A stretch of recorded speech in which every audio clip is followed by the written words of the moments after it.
The victim triangle, if you haven't figured it out, it's the nice guy triangle. What I've done that's different, I mean, you can Google the victim triangle. And when you watch the training that I have on the victim triangle, or nice guy triangle, I should call it, the only difference is this: I've tied in all of these things that I've learned so that you can explain and understand where you sit in a relationable way.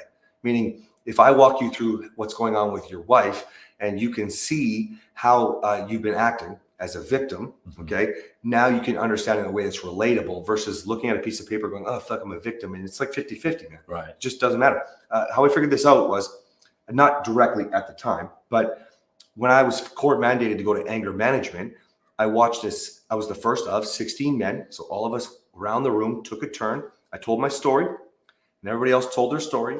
And what I later reflected on was, and this is pivotal in my changing and my growth. What I later reflected on was when I thought about that moment, every single man had done nothing wrong. None of us, not one of us in our story, in our version of the story. And there was some bad shit. There was some men had broomsticks shoved in places no man needs to have, you know, there was some bad stuff, but there was more. You know, I got to know these men. We started that anger management course like that, which, by the way, I don't believe anger management did anything for me, except for this. It gave me the power to see that even that man with the broomstick incident, the more I got to know him, there was a lot of things that he'd done wrong. He didn't say it that day. He didn't say it that day. The first day, he didn't introduce himself as the guy that hit his wife before. You know? He was just a victim that had been hurt. That's correct. And so I think it's really important to understand. You can Google the victim triangle, but you need to go through and understand you as a nice guy, where you're at, because the further you grow, the more you're going to be able to identify where you're at in the triangle. And you can go, well, shit, it's not who I want to be. Right. And he does a great job with activity number 15, breaking free, activity 15. I think you should sit down and reflect on your behaviors. And if you want some inspiration, so he says, you know, it can be difficult to make a direct link between your caretaking behavior and the victim pukes.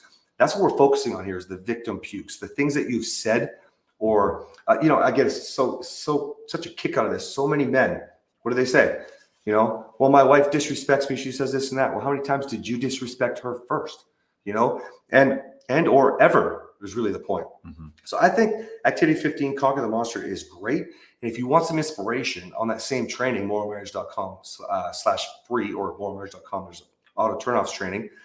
The third video you'll watch is a recorded video of me and Catherine. And that's not even my worst behavior, but you'll see, we talk about the nice guy a lot, and resonate with that. Realize you're not alone.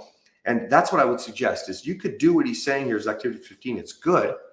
But Conquer the Monster activity 15, I would like you to go watch my fight if you haven't already. My wife secretly recorded it, and then identify what your fights are like. And by the way, shutting down is just as bad as saying F you, you're done, you're a bitch. That's right. You know, that's right.